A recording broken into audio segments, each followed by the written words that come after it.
Welcome to kitchen bytes with Prashanti. శనివారం వచ్చిందంటే తెలుగు ప్రజల ఇళ్లలో ఏదో ఒక స్పెషల్ స్వీట్ ఉండాల్సిందే కదా.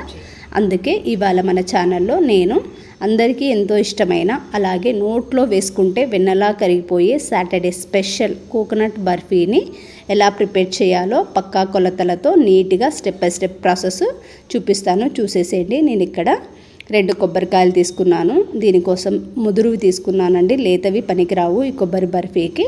అందుకని ముదురు కొబ్బరికాయలు తీసుకొని దాన్ని బ్రౌన్ పార్ట్ అంతా మొత్తం రిమూవ్ చేసుకోవాలి.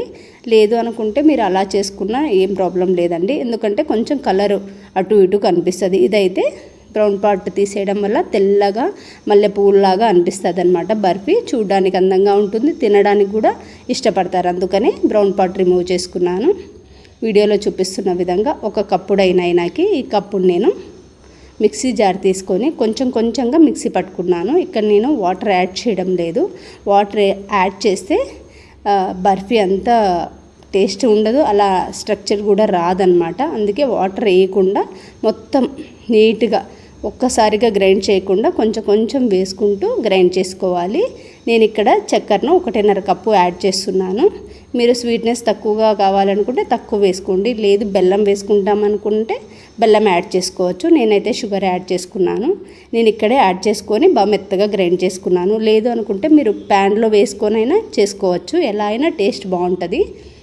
ఇప్పుడు స్టవ్ వెలిగించి మందపాటి కడాయి పెట్టుకోండి. అలాగే లోతుగా ఉన్న కడాయిని పెట్టుకోండి, వెడల్పాటిది. అప్పుడే కలిపేటప్పుడు ఈజీగా ఉంటుంది మనకనమాట. ఇక్కడ నేను 2 టేబుల్ స్పూన్ల నెయ్యి వేసి 1/2 లీటర్ బఫెలో మిల్క్ని ఫుల్ ఫ్యాట్కి తీసుకున్నాను అనమాట. దీనికి ఇవి అయితేనే టేస్ట్ బాగుంటుందని తీసుకున్నాను. లేదు అనుకుంటే మీకు ఏ అవైలబుల్ ఉంటే పాలు అవి వేసుకోండి. 1/2 లీటర్ వేసుకున్నా ఖచ్చితంగా 1 కప్పు మెజర్మెంట్కి 1/2 లీటర్ పాలు నాకు సరిపోయాయి. ఇప్పుడు పాలు ఉడికేటప్పుడు ఇందాక మిక్సీ పట్టుకున్నటువంటి కొబ్బరి చక్కెర మిశ్రమం ఉంది కదా, అది కూడా యాడ్ చేసేసి స్టవ్ని మీడియం ఫ్లేమ్లో పెట్టుకొని 10 నిమిషాలు కలుపుతూనే కుక్ చేసుకోవాలి. అప్పుడే అండి ఈ కొబ్బరి మిశ్రమం అనేది అడుగంటకుండా మంచి కలర్ వస్తుంది, అలాగే టేస్ట్ కూడా బాగుంటుందన్నమాట. ఇలా బాగా ఉడికేటప్పుడే నేను 1.5 టేబుల్ స్పూన్ల ఇలాచీ పౌడర్ యాడ్ చేశాను. ఇలాచీ పౌడర్ వద్దు అనుకునే వాళ్ళు స్కిప్ చేసుకోవచ్చు, నేను యాడ్ చేశాను కాబట్టి చెప్తున్నాను. యాడ్ చేసినాక బాగా కలుపుకోవాలి. కలుపుతూనే ఉండాలండి, ఆపితే అడుగంటుతుంది. అందుకనే కలుపుతూనే ఉండండి అని చెప్తున్నాను. ఎటువంటి పాకము తిప్పలు పడకుండా వంట రాని వాళ్ళు కూడా మొదటిసారి పర్ఫెక్ట్గా జ్యూసీగా చేసుకునేలా మన అమ్మల కాలం నాటి సాంప్రదాయ పద్ధతిలో ఈ వీడియోలో వివరించానండి. అందుకనే చెప్తున్నాను, చూసేసేయండి నీట్గా.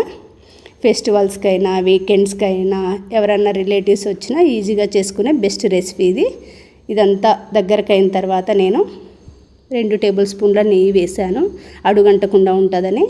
ఇప్పుడు బాగా 10 నిమిషాలు మళ్ళీ కలుపుకొని కుక్ చేసుకోవాలి.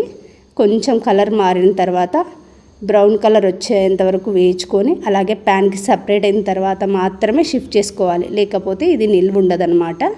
ఇలా ప్యాన్కి సపరేట్ అయినాక నేను ఒక ప్లేట్లోకి నెయ్యి గ్రీస్ చేసుకొని పక్కన పెట్టుకున్నానండి.